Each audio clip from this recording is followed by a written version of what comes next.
Welcome to Inspired Conversations, Living the Legacy with Legends. My name is Baloyi Mukoto, and I am your host. Women are the backbone of the nation.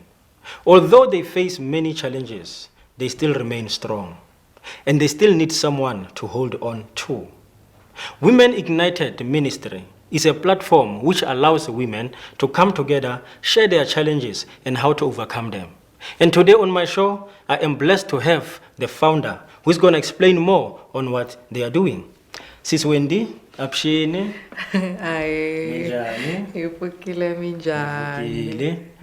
Welcome to Inspired Conversations. Thank you for having me. Yes, you are very, very welcome. Thank you. Yes. Let's just start. You are doing a very good work, provided that, the challenge that we are facing now currently. We have seen, a lot of news going around about women and children abuse, and you are doing a good thing of empowering them, bringing them together so that they share their challenges and how to overcome them. And you are one of the victims, of those challenges. But before we go there, let's just know who is Wendy, Wendy, Shitsembiso Baloyi. Was born in Limpopo. I was raised by both my parents. I grew up as a Sunday school child. I grew up in church. Did my primary school, my high school. I then passed matric and I came to Pretoria in 2004. I studied marketing with Tshwane University of Technology. But I think the most important thing about my life or myself is the ministry. The fact that I grew up in church actually inspired me because there was just, this hunger, a drive to know more for me in terms of God. So as I was growing up, I had a lot of questions and asking, the older people, asking pastors. I think that's where really the hunger and the drive for God really was planted. But, with life, some of these things happen. I remember when I came to Pretoria, I always shared this with my friends, that for 3 years I didn't go to church. Growing up as a Sunday school, going to youth, and now I find myself at university, and then the next thing, I wake up on Sunday morning, I don't do anything. But I look back, it shaped my life. I look back today where I am so grateful for that break because it opened my eyes. I think in a way that maybe I can put it like this, that when I was growing up, he was the God of my parents. He was the God of my mother, is the God that my mother taught me. I had never really discovered him as my God, but that break of me not going to church, I actually discovered that I can call him my God too. I can go to him, he's my father. And what led to me going back to my father was a painful experience, but what I received was love, unconditional love that didn't look back at the mistakes that you as people look at. So yeah, that's basically me. All right. Let's talk about the painful experience just mention that is the one that made you to look back where you come from and actually to return to your father. What is that painful experience? When I came to university, you know how it is. I met a guy who today is the father of my 2 children. And I was obviously very young. I met him when I was 18. I was just my first year at university. He was a bit older than me. I started when I passed to go to my 3rd year. I found out that I was pregnant.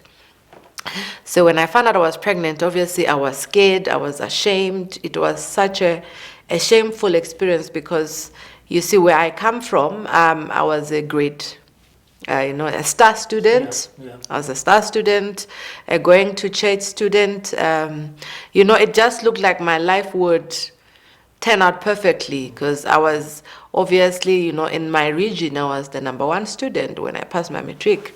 So, but finding myself pregnant was never part of the plan. So I found myself pregnant. It was hard on my parents. It was hard on me. But I found a way to finish my studies. I remember when I gave birth in April 2006. So for the first 6 months of the year, I really didn't do much because I was sickly and I was carrying big. So school was sort of on hold for that year. So when I got back to school, I had this drive and motivation. My son was born. I needed to finish. It was no longer a want. I needed to finish school for his sake, and not only for his sake, you have this thing that, people are looking at you thinking, nothing good can ever be okay, you understand? So I was motivated to succeed against all odds, because obviously books, I know when I sit down and study, I pass. It's something that I'm gifted in.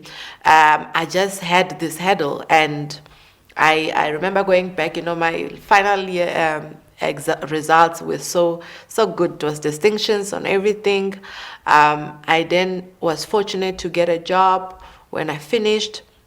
Then I had my second daughter. But you see, this relationship was interesting because throughout, when my son was born, when we were staying together, there was a lot of, abuse, physical abuse, emotional abuse. And it changed my framework of thinking about myself, of really thinking, because I was a confident child, when you... Just not to disturb you. Before your second child, did you get married? Or? Yeah, okay. We can say, well, we initiated to get married, the traditional process, but that was not concluded. Okay. Then the abuse was just getting out of hand. I remember when I had my daughter, when I looked at my kids, I think that was somehow when she was born, I got to realize this is not the life I want for my daughter. This is not what I dreamed of. This is not a family I want. And we separated. I got to raise my kids alone. And in all of that, I got to meet a man who we got married back in 2014. And I thought, everything was fine. I had my son. Then the next thing, things are not working out. And it was such a public marriage because I married someone who was very known, a pastor. So it was a painful thing because coming from where I was coming from, I was looking forward to a break. You know what I'm saying? Yes. I was looking forward to having a successful relationship, a successful marriage. But when all of the bad things started happening, you see, it was nothing compared to, it was not abuse or anything like that. It's just that when a relationship doesn't work out, you start thinking backwards. What is it? The first relationship was like this. Now I'm married, and I thought, it's going to be okay. Now we find ourselves having to look at this thing called divorce. And I never imagined myself, going through that because I am a prayerful woman. Yeah. I am a believer. What is worse is that now you are with the pastor. Yes, sure. So it was a very tough experience, I must say. It really took a lot of my confidence. It really, because it's something that when you are prayerful, you will pray about it, you will fast for the marriage to work, because now you've already gone through so many disappointments in life. You had your child when you were in university, the relationship with the father of your children didn't work out. Now you are married, you thought, you are okay. And then now this big disappointment, and it's not a private disappointment, it's a public disappointment.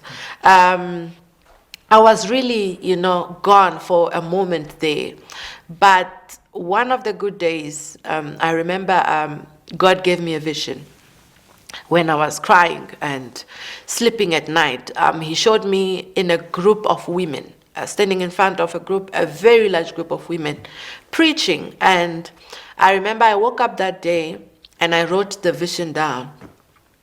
And I said, Lord, I don't understand how you want me to move on. How do you show me something like that after getting a divorce, after all of this has happened? And, the response was so clear that everything that you went through was to prepare you for this moment. Because as much as you thought your life was done, I have not even started with you. And that's when I got the energy to stand up. I got the drive to launch the ministry. I launched it because this vision, I had it about 2 years ago, but I was only able to launch the ministry this year, which is Woman Ignited. And you see, when God gives you a vision, it's something that you go back to Him to really understand. I said, Lord, how do I really carry this out? Because I am not a bitter divorced woman. I believe that, things happen and some things don't work out. How do I carry this message, across? Because I don't want to pass pain, but I want to pass victory. I don't want to pass blame, a victim mentality. Because you see, when you've gone through something, if you've not healed properly, you are more than able to pass on your feelings. You understand your opinions. And God said to me, this is not a bashing ministry. This is not a victim ministry. This is a victorious ministry, because every woman who is married, who is not married, who is looking for a relationship, every woman will find something to do here, because pain is general. Now, I just want us to go back a little bit, before maybe we speak a lot about how ministry empowers other women. When you saw that, and this is what many women are facing, when you listen to the news, when you hear the stories, when you saw that the abuse now is involved in the relationship, what do you think made you not to quit before it went to the extreme? Which many women are facing it, They'll say, no, I don't want to get out. What's happening? Maybe you can give advice. I think, honestly, what really helped me to really get out, I think I was reminded of the goals I used to have. I was reminded of the daughter my parents want and know. I was reminded, and most importantly, I was given a vision of the future to say, you know what, if you want to go there, this is not part of it. This is only damaging you, because you see, the most dangerous thing about abuse, it's that it damages you to an extent that you can't even look at yourself in a normal way. You have you see, what happens is when someone abuses you, you start looking at yourself the way they see you. And if they look at you and in that way you look at yourself in that way, they've actually won the fight. But I had to look at myself in a different way to say, okay, you are a smart woman. Maybe you have not made the right choices in life. Maybe you made mistakes here and there, but this is not how you want to live your life. I reminded myself of really where I wanted to go to, and most importantly, I looked at my children. Because I'm raising a daughter, I'm raising a son. I don't want my son to grow up in this environment. I don't want my daughter to think it's normal for a woman to be hit, to think it's normal for a man to disagree with you and he lays his hands on you. I had to really look deep. It's very difficult. I understand everyone who takes time, but what I can encourage is that get out. It is not a way to live. So did you talk about it with anyone, or you just kept quiet until you decided that I'm gonna? I did, but I felt like I was not being listened to. I think, when you speak to parents or you speak to people will tell you that, it will work out. So I gave up in talking to people because people will always encourage you for the sake of your children. Yeah. I was young. I was very young. And what I wanted to do, I didn't want to raise my children alone. I was so scared. But one thing I remembered is that I don't want to raise them in this environment. And it was a hard thing for me to actually stand as a single mother and work for them, but it gave me a drive I needed to succeed in the workplace, to to be the best in whatever I was doing at the time, to say, you know what, you can do it, you can stand on your own, because I think a lot of women are afraid to start on their own. Now, let's go now to when God spoke to you after the vision, and God said to you, whatever you went through was actually preparation for a time such as this. Now I want to know the type of women that you are targeting. Are they only ones who went through what you went through, or maybe you have other issues that you guys are discussing? Like I said, the challenges we face as women, we might face different challenges. Some really went through abuse. Some are in a relationship, but they have self-esteem issues. The marriage is not really a challenge, but they have like a bad outlook of themselves. So when this ministry came about, it's targeting pain in a woman, because the name Woman Ignited, you see, what God said to me is that you were not hurt for you to fall down. You were actually ignited because you're a fire.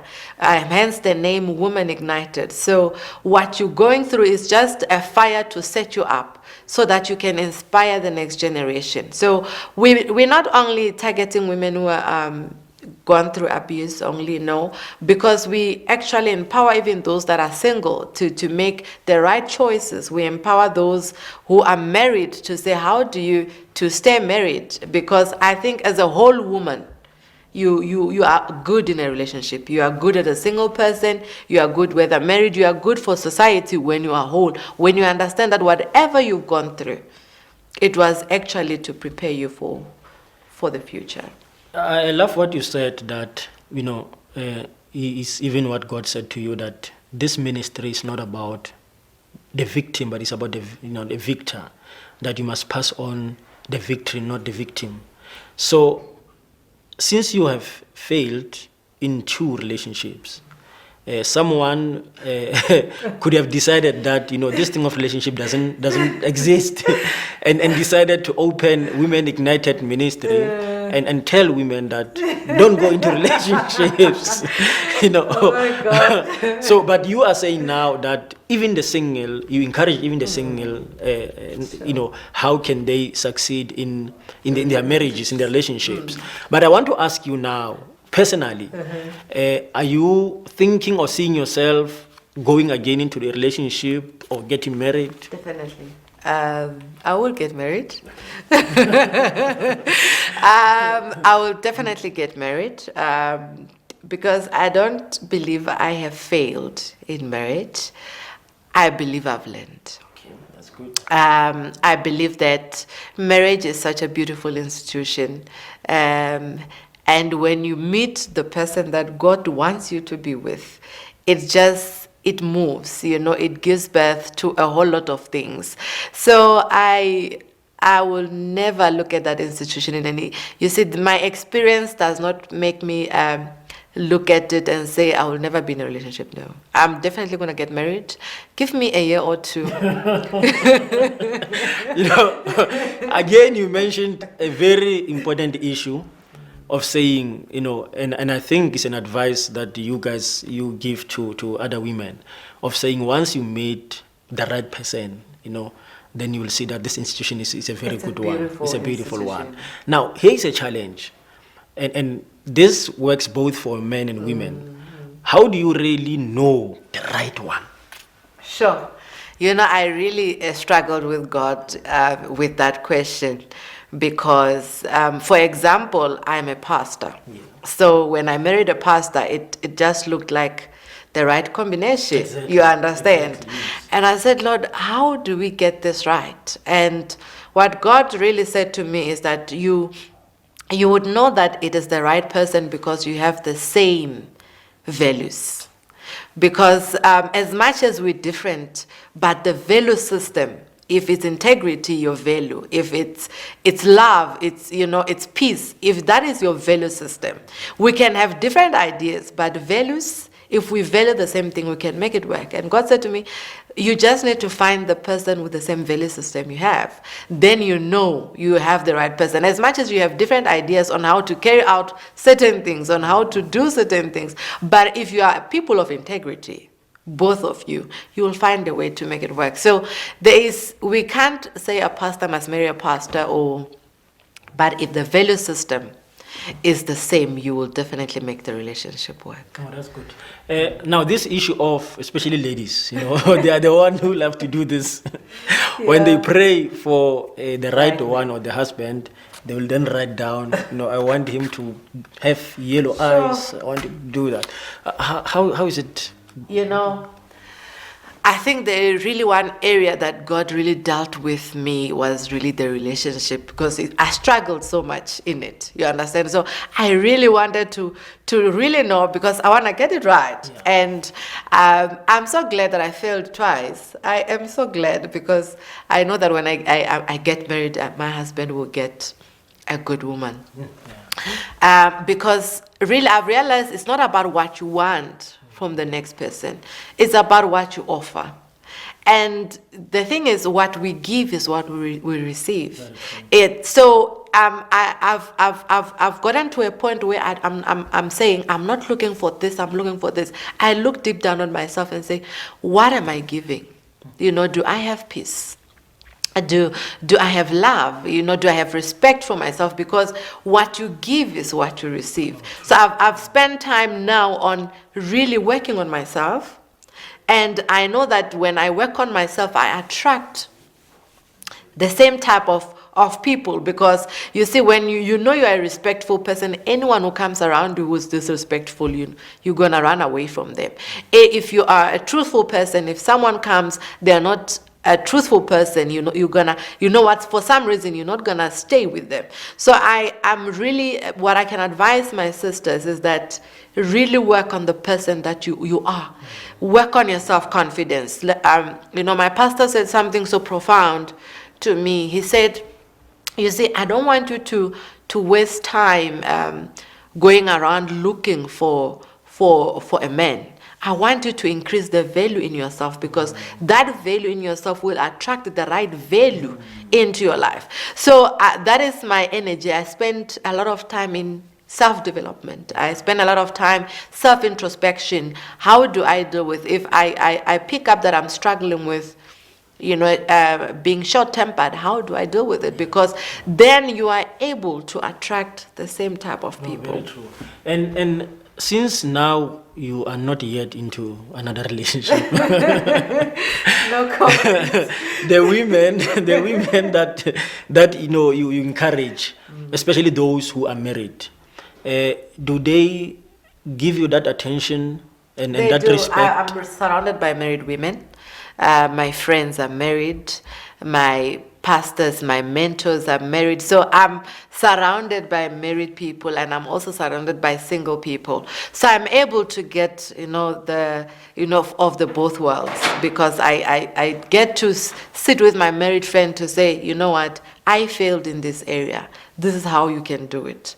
This is how you can improve your marriage. This is how you can, have a relationship work, because at the end of the day, me failing does not mean that you want to fail. I once sat down with one of my friends, and she told me a challenge she was having, and I said, my friend, you're not going to walk out of my marriage. And she was surprised, because coming from someone who has a divorce, how do you say, because she actually wanted someone to cheer her on. I said, no. This is how we're going to deal with this issue, because at certain point, you see, we need to learn from the mistakes that we have made. And it's not everything that must be. You see, you don't break this whole house because a light is broken. At some point, we just have to fix the light, and the house will be fine. Now, I have a very critical question that I want to ask you.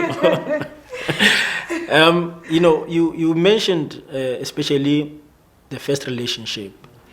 The reason why it failed is because of the abuse were now going extreme. But you never told us about the second one. And this one is very important. It's very important. Because we are thinking and believing that since you are married to a pastor, a fearing God man, there won't be a divorce. Even when you read the Bible, somehow you criticize the divorce. Yeah. So as a pastor, you will think that, a pastor will not divorce, But what really, maybe briefly, what the challenges that actually were going on that really pushed to that point of a pastor getting divorced. And this cases are many. It's not only you. There are many cases. It's a lot. Yeah. So maybe someone is watching the show now. He's married to a pastor. She's married to a pastor rather. And they are going through challenges, but because of that stigma of I'm a pastor's wife, I'm a pastor, please help us. So, to be very, very honest with you, when I got married, I dated for a very short while. Within a 3-month period of knowing each other, we got married. So what then happens is that when you really had a short time to know someone or to get acquainted to someone, to really make a commitment like marriage, you wake up when you're married to say, okay, did I really get married here? Because you realize a lot of things. I had my own challenges. I had my own issues, the things that obviously I had not dealt with coming into the marriage. But the conditions in the marriage of, the value system, which is very important for me, of not really, connecting, was very challenging. We believed in God, but we believed in different ways. And it made the relationship to be very tough. The little things that, like talking, communication, like being honest, it just made things very difficult. And the thing is, the one thing that I was very much away, I think, into the relationship of what I wanted and what I didn't want. And I made it work for very well. I tried. Not tried, I did my best. Honestly, I did my best that my marriage worked, because for that thing you said, the stigma that as a pastor, how do you divorce? I did everything I needed to make the relationship work. But you get to a point where you realize that this is not what will grow me. This is killing me. And if it kills me, it kills the ministry, it kills the assignment, it kills someone that is looking up, up to me to say, what do you do when you're in a situation like this? So I took a very hard decision. It was one of the most difficult decisions I had to make in my life because of that, especially. And not only that, is that when you fail twice on something, I was starting to think like I was the problem. And then I realized that no, I was not the problem, but my choices were the problem. Because me getting married to this person, if I had really thought about it, if I had really given it time, I wouldn't have gotten married to them. If I really knew them, or if they really knew me, we wouldn't even have gotten married together, because we were not having the same value system.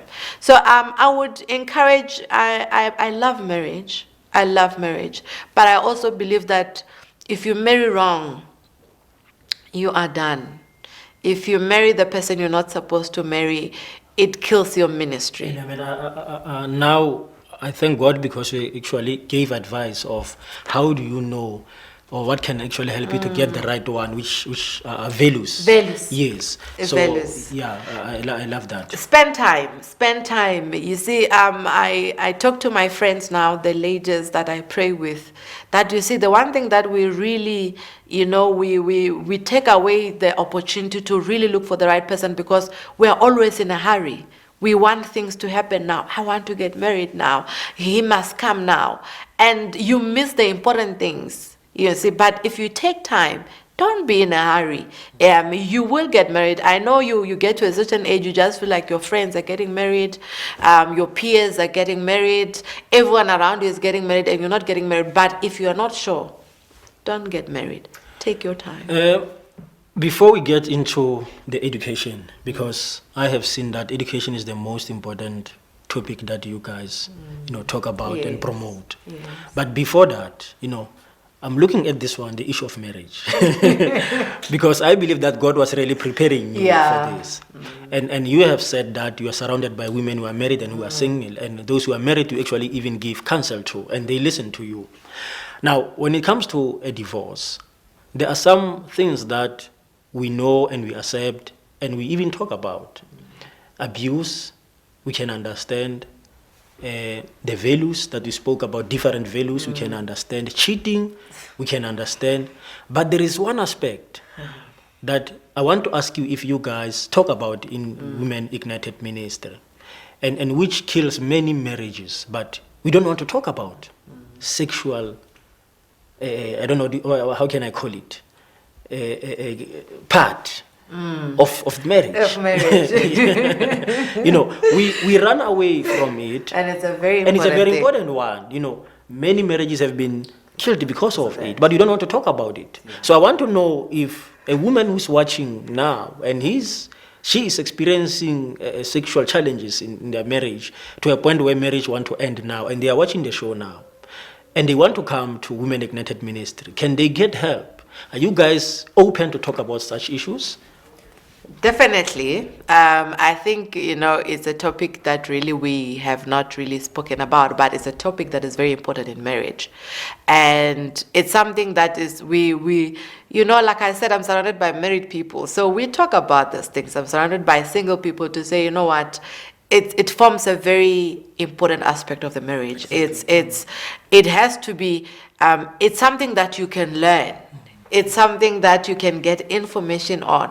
It's something that when you are having trouble with, you need to get help. But why do we run away? What do you think? Why do we run away? Why don't we want to talk about it? It's our upbringing. It's our culture that really because our mothers can talk about everything to us, or our fathers, but they don't really talk to us about this very important aspect of a marriage. Because I believe intimacy, I think out of intimacy, out of sex in a marriage, a lot of things are born because you really get to connect with the other person. I think really it's basically how we grew up, and I think we need to change that. We need to teach our single women who are going to get married that this area has to be very healthy for a relationship to be healthy as well, because we're talking about a man and women, and remember, men and women have different needs. For a man, research will tell you a man think of sex so many times a day, and women can think about it maybe once or twice. So I think it's very important that we teach our young women, also, and our married mothers and sisters, to say, this area, if you're struggling in this area, talk about it. Talk to other people who are married, because it's a make or break. Yeah. It can break a marriage, so that's how important it is. So it's something that we really need to get help on, so and talk about. Yes. I think I will invite you specifically for this topic. So for now, let's put a comma on that one. Okay. And I want to, maybe I think it's the last point, because time is not on our side now. Okay. The importance of education. Why do you guys put education so much? Sure. I love education. I'm graduating now for my BTech. I'm also going to be going further to study my post-grad next year. It's very important. It's an empowerment that you have for yourself. No one can take it away from you. And in the condition or the world that we're living in, we need empowered women. And when we are knowledgeable, we are empowered. When we've got knowledge, we are able to make choices. And that's one thing that it deals away with the ignorance. And we cannot be an ignorant nation. We cannot be ignorant women. And I am so passionate about it that I was actually with some of my friends last night. We were talking about a research. She's a master's graduate, one of my other friends. We were talking about the research that she's doing. And I stopped for a minute and I said, do you guys realize the type of conversations we have? We speak about research thesis. We speak about, so that's the conversation I need to lead women to say, you know what, if you've got a diploma, great, but continue. Because there's a lot of opportunities, there's a lot of funding out there that you can get. And when you are empowered, you make better choices. When you know better, like Oprah says, you do better. So I love education. I really do. Is it one of the topic that you are going to talk about on your upcoming event? We have an event, yes, in Polokwane on the 26th of October. It's hosted by Women Ignited and also my mentor's ministry, Patience Tuli Ministries. We're going to talk basically about any other woman, you know, married woman, not married, single, education. We're basically going to touch on a lot of that because we want a whole woman. We want, whether you're married, you must be whole, you must be empowered, because everyone at the end of the day needs to be empowered. That's great. Thank you so much for such an empowering, session. And if okay, before I ask if people want to come to the event, how can they find you?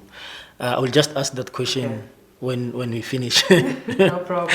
Now I want us to just have a little game with you. Okay. I think if you are a follower of our channel and my show, okay, you obviously know the game. So it will be easier if you have that idea. Then we will be able to cooperate. Okay. So I'm just gonna play a very simple game with you. Okay. I'm just gonna read a sentence, and you're gonna complete it for me. If it's possible, with one word, if possible. I'm just going to read it, and you're going to finish it. Let's try. Okay. Let's try. All right. One thing women have that men don't have is? One thing. Beauty. Oh, okay. The world will be nothing without women. I knew that one. I knew that one. The only way men can protect our women is by doing what? Love them. A woman who sticks closer to God is? Unstoppable. Unstoppable. Yeah. What is your experience on this show, Inspired Conversations? Whew, I'm so inspired. Thank you so much for the opportunity. I think a lot of people will get more insight of, in terms of the person that I am. Okay. Thank you so much. You inspire us. Thank you. Thank you. I look at you, I know that everything is possible. Thank you. Please continue. You're doing a great work. Thank you so much. Thank you. And if people want to get hold of you, especially to attend the event and know more about the ministry? They can call me. It's on my number. It's 082-724-8161. They can follow me on Facebook. It's Wendy Shitsembiso Rema. WhatsApp me. We can talk. The event is in Polokwane on the 26th of October. There are people who are going to be driving from Gauteng, so please come along. It's going to be great. Is it only women who are allowed, or men also? It's women. Oh, it's women. And I forgot to mention that we've got a guest from Germany. Oh, that's great. We're looking forward to that. A very empowered woman of God. She went through the same experiences that I've been through, but she's getting married next year in Nigeria. Wonderful. So we're excited about that. That's why I'm saying, I love marriage. I love marriage. So, yeah. And remember, you have to come to speak about that topic, that topic. Definitely. Yeah. So when you come back again to the show, you're not going to talk about education, abuse. No. You're going to talk about that one. Definitely. Yes. Thank you so much. Thank you for having me. You're welcome. Ladies and gentlemen, you are watching Inspired Conversations, Living the Legacy with Legends. My name is Baloyi and I'm saying to you, let's meet next time on the same place, Global Conference TV. The journey continues.